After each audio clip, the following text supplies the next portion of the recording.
নমস্কার বন্ধুরা, রুবিস কিচেনের ব্লগে সবাইকে স্বাগতম। চলে এসেছি নতুন রান্নার একটা রেসিপি নিয়ে। আজকে করে দেখাবো নিরামিষ কাবলি চানা। আর এই কাবলি চানাটা প্রায় সারা রাত ভিজিয়ে রেখেছিলাম, আর সকালবেলা 4টে সিটি দিয়ে নামিয়ে নিয়েছি।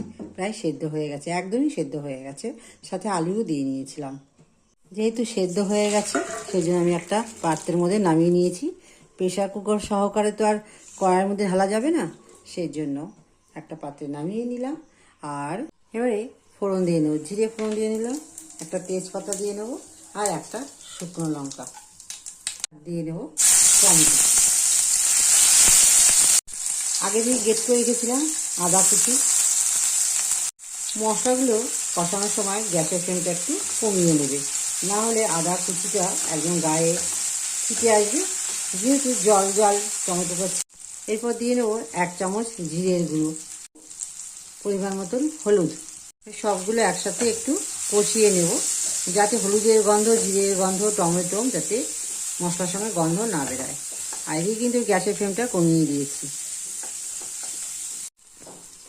আচ্ছা, মশলাটা ভালো করে কষানো হয়ে গেলে পরে আমি এর মধ্যে দিয়ে নেবো একটু মিট মশলা। মশলাটা কষানো হয়ে গেছে, এবার দিয়ে নেবো হচ্ছে কাবলি চানাটা। এবার এটা দিয়ে দিলাম। 1 ফোঁটাও লবণ দেবো না, কারণ সেদ্ধ করার সময় লবণ দিয়েছিলাম। আর তারপরে একটা ভেঙে মুখে দিয়ে দেখেছি, একদম ঠিকঠাক লবণ ঢুকে গেছে, যেমন আলুতে তেমনি কাবলি চানার মধ্যে। একটু ফুটে আসলে গরম মশলা দিয়ে নামিয়ে নেব। একদম ফুটে গেছে, দেখো খুব সুন্দর হয়ে গেছে। আমি 1 চামচেরও কম, হাফ চামচেরও কম একটু শুকনো লঙ্কার গুঁড়ো দিয়েছিলাম, যেহেতু আমাদের বাড়িতে কেউ ঝাল খেতে পছন্দ করে না, সেই জন্য একদমই লঙ্কা দিইনি। যেহেতু ফোড়নে লঙ্কা দিয়েছিলাম, সেই জন্য তোমরা তোমাদের মতন ঝাল দিয়ে নেবে। আর এখন আমি গরম মশলা দিয়ে নামিয়ে নেবো। আর একটু মিষ্টিও দিয়ে নেব, একটু গরম মশলা দিলাম আর একটু মিষ্টি দেবো, একটু মিষ্টি দিয়ে দিলাম। হয়ে গেছে আমার নিরামিষ কাবলি চানা। এবার আমি একটা পাত্রে নামিয়ে নেব।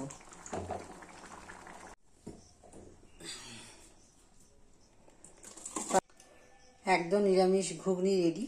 তো কেমন হয়েছে দেখতে অবশ্যই কমেন্ট করে জানাবে, আর ভালো লাগলে পরে একটা লাইক কমেন্ট করে দিও, আর নতুন যারা আছো সাবস্ক্রাইব করে দিও। চলো, খুব শীঘ্রই দেখা হচ্ছে আরেকটি রান্নার রেসিপি নিয়ে। এখন এই পর্যন্ত, টাটা।